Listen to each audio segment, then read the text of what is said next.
কালদার বাজার আইলাম, সবজি বাজার। এই যে জালাল বয়ে রয়েছে, এই যে খান। চলেন, এই যে আমাকে ভাই আছে। হ্যাঁ, ভালো সম্পূর্ণ আপনাকে কালদার আজকে দেখামো।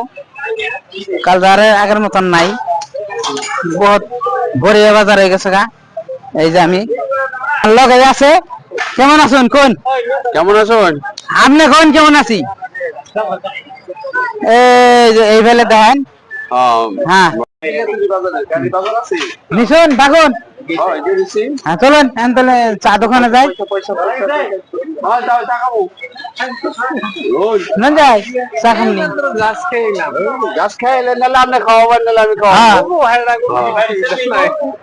আমরা এই যে একদম আছি ইনশাআল্লাহ। আর কোন যে ভিডিওটা যে দেখতেন, লাইক টাইক শেয়ার করে দিবেন, শেয়ার করে দিবেন। কোন কই কই দিন ইনশাআল্লাহ ভিডিওটা যে দেখবেন, যারা লাইক কমেন্ট শেয়ার করবেন। হ্যাঁ, বড়িয়া, থ্যাংক ইউ। আঙ্গো মোহর ভাই কই কই কিছু কই দিন। আমরা কি করবো, আমাকে বেচা কিনা হলে কালদার বাজারে। তার জন্য কিবা দুঃখের কথা কবেন নি? কই তার জন্য দুঃখের কথা হলো বাগুনে একবার ডাইরেক্ট 20 টাকা কেজি।